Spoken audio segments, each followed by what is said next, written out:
Sir வணக்கம். உங்களோட மாவட்ட செயலாளர் திடீர்னு இந்த மரணம் இது எந்த அளவுக்கு உங்களை பாதிச்சிருக்கு சார்? மிகப்பெரிய பாதிப்புக்குள்ளாக இருக்குது, அதிர்ச்சிக்குள்ளாக இருக்கும். எல்லாமே இது எப்படி நடந்தது, என்ன நடந்ததுன்னு விசாரணை மேற்கொள்ள சொல்லியிருக்கோம். ஒரு மிகப்பெரிய காங்கிரஸ் பேரியக்கத்துக்கு இழப்பு. தென் மாவட்டங்களில் ஒரு மிகப்பெரிய தூணாக விளங்கியவர், எந்த பணியை கொடுத்தாலும் சிறப்பாக செய்யக்கூடியவர். குறிப்பாக தலைவர் ராகுல் காந்தியுடைய திருநெல்வேலியுடைய நிகழ்ச்சியை முழுவதும் ஒருங்கிணைத்து வெற்றிகரமாக நடத்தி காட்டியவர். இவருடைய இழப்பு என்பது ஈடு செய்ய முடியாத இழப்பு. அவருடைய குடும்பத்தாருக்கு அவர்களுக்கு மாறுதல் ஆழ்ந்த இரங்கலை தெரிவித்துக் கொள்கிறோம். இப்பொழுது நான் நேரடியாக திருநெல்வேலிக்கு புறப்பட்டுக் கொண்டிருக்கிறேன்.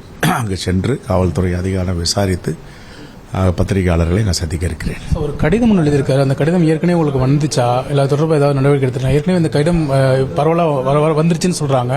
உங்களுக்கு இந்த கடிதம் கொடுத்த தகவல் வந்துச்சு சார்? இந்த கடிதத்தை இன்னைக்கு அவருடைய குடும்பத்தில் இருந்தது தான் இன்னைக்கு அனுப்பிவிட்டுருந்தாங்க. அது பார்த்த பிறகு தான் தெரியும். உடனே காவல்துறை அதிகாரிகள்கிட்ட தொடர்பு வந்து காலையில் உயர் அதிகாரிகிட்ட பேசினேன், காலையில் ஒரு 8 மணிக்கு. அப்போ அவங்க சொன்னாங்க 12 மணிக்குள் நாங்கள் இதை கண்டுபிடித்து விடுவோம். அந்த கடைசியாக இருந்த சிக்னல் வந்து எங்கே இருக்குன்னு பார்த்துட்டு இருக்கோம். 8:30 9 மணிக்கு மேலே அவருடைய தொலைபேசி சுவிட்ச் ஆஃப் பண்ணியிருக்கு அப்படின்னு சொல்லியிருக்காங்க. விசாரணை செய்து உரிய அறிக்கையை நாங்கள் கொடுக்குறோம்னாங்க. அதற்கு பிறகு இங்கே சத்தியமூர்த்தி பவன் வந்த பிறகு இப்படி ஒரு அதிர்ச்சிகரமான செய்தியை கேட்டு எல்லோரும் உறைந்து போயிருக்கிறோம். நேரடியாக திருநெல்வேலிக்கு சென்று அங்கு இருக்கின்ற நிலைமையை ஆய்ந்து காவல்துறையாக பேசிவிட்ட பிறகு நான் பத்திரிகையாளரை சந்தித்து என்ன நடந்தது என்று சொல்லுகிறேன்.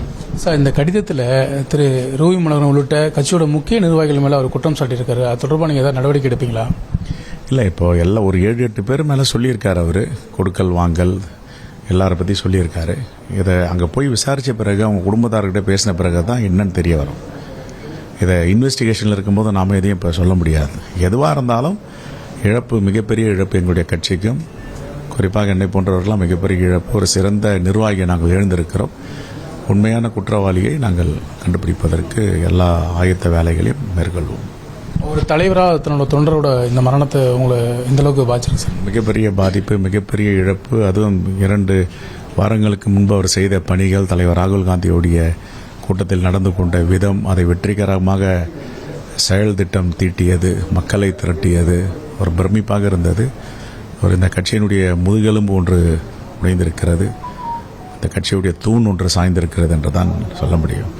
ஆகவே நான் இப்போது நேரடியாக திருநெல்வேலிக்கு விரைந்து கொண்டிருக்கிறேன். காவல்துறை விசாரணைக்கு நீங்கள் எந்த அளவுக்கு ஒத்துழைப்பு கொடுப்பீங்க? இல்லை நீங்கள் தனிப்பட்ட மூத்தில் ஏதாவது விசாரணை வைப்பீங்களா? இல்லை, நாங்கள் கட்சி ரீதியாகவும் ஒரு விசாரணை செய்வதற்கு ஒரு கமிட்டி இப்போ கான்ஸ்டியூட் பண்ண போகிறோம்.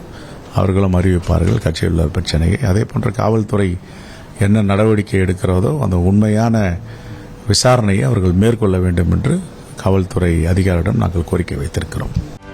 செய்திகளை உடனுக்குடனும் துல்லியமாகவும் தெரிந்து கொள்ள சப்ஸ்கிரைப் பண்ணுங்க.